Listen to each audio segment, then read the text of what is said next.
Mag 1. Yeah. Bago Bantes Captain represent Alpha Kappa 1973. Long live, yeah. Let's go.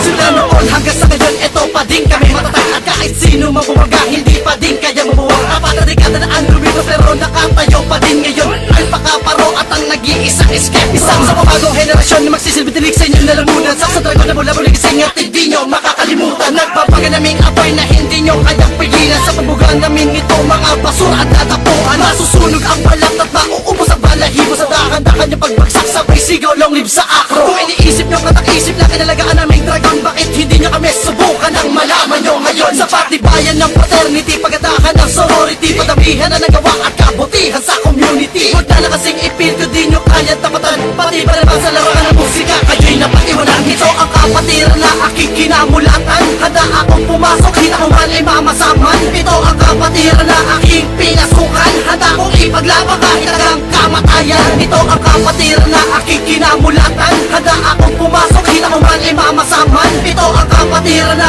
aking pinasukan. Handa akong ipaglaban kahit hanggang kamatayan. Huwag mo kaming itulad sa inyo, ito ngayong pakinggan mo. Ito ngayong pakinggan mo, huwag mo kaming itulad sa inyo. Mga mangmang nakaisipan hanggang sa inyong mga laman. Kapag kayo ay nagugutom, kayo naglalapangan. Ganyan ba ang inyong kapatiran na inyong pinagmamalaki? Mga walang kwenta sa lipo na mga wala kasi silbi. Ano silbi ng mga pangil at talim ng mga kuko? Hindi naman kanyang pataupin ng mga Alpha Kappa. Kung ano ang kanyang puno, ganon din ang kanyang bunga. Kanyang ugali ay naman na kaya naging isang basura. Oo, natagap na namin kami tinatawag ng mga gulay. Pero makinig ka muna sa akin dahil ako magpapatunay na ito ang kapatiran na aking pinagmamalaki. Habang dumadadagang taong kami dumadami, mas lalo tumitindi. Mas lalo tumaas, mas lalo lumabas ang aming malakas. Sa paglipin namin na basura, amin na to nilabas.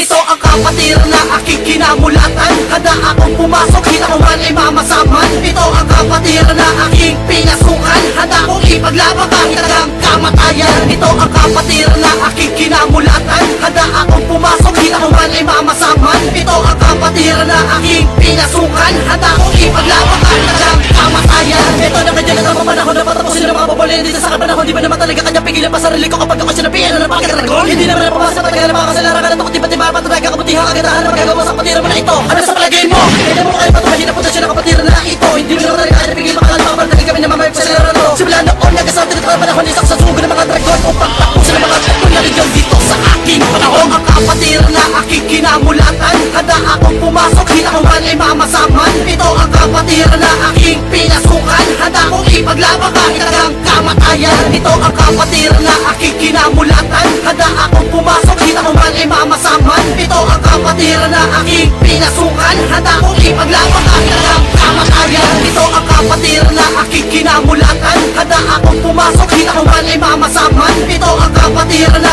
aking pinasukan. Handa akong ipaglaban kahit hanggang kamatayan. Ito ang kapatiran na aking kinamulatan. Handa akong pumasok, hina ko man ay mamasaman. Ito ang kapatiran na aking pinasukan. Handa akong ipaglaban kahit hanggang